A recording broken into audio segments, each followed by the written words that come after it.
Hello नमस्ते। एक शिक्षक के जीवन पर आधारित सच्ची कहानी कर्मों का फल लेकर एक बार फिर आपके साथ है। सालों से शासकीय शिक्षक दीनदयाल ने अपने पूरे सेवा काल में कभी अपने कर्तव्य का पालन नहीं किया। ना कभी विद्यालय समय पर पहुंचे और अध्यापन कार्य से तो वह कोसों दूर रहे।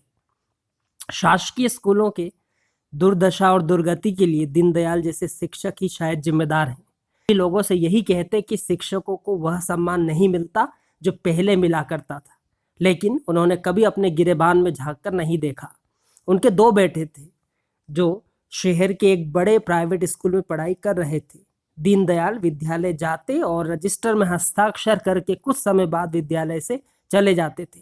मैं किसी अधिकारी से नहीं डरता, यह कहते हुए वह अपने अन्य साथी शिक्षकों पर दोष जमाया करते थे। जब मुझे बिना पढ़ाई ही हजारों रुपए तनख्वाह मिल रही है तो मैं क्यों मेहनत करूं। लेकिन समय कभी एक सा नहीं रहता और ईश्वर सभी के कर्मों का हिसाब एक ना एक दिन इसी जीवन में कर ही देता है। एक दिन अचानक दीनदयाल का स्वास्थ्य खराब हो गया। जब डॉक्टर को दिखाया तो पता चलता है कि उनकी किडनी में गंभीर इन्फेक्शन हो गया है और जिसका प्रभाव उनके लीवर और दिल पर पड़ा है। दीनदयाल के लीवर और दिल ने भी सुचारू रूप से काम करना बंद कर दिया था। खराब परिणाम के चलते उनके दोनों बालकों को भी शहर के बड़े प्राइवेट विद्यालय ने भी बाहर कर दिया था। बेफिक्र होकर जीवन जीने वाले दीनदयाल की जीवन में मानो भूचाल आ गया था।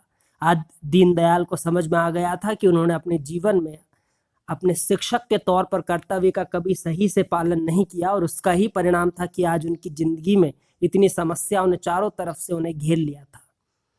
अब शायद बहुत देर हो गई थी, उनके कर्म ही दुख के रूप में भुगतना पड़ रहे थे।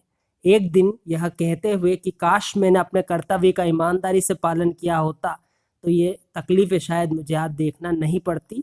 दीनदयाल दुनिया से विदा हो गए।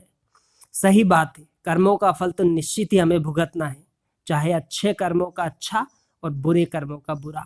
Thank you.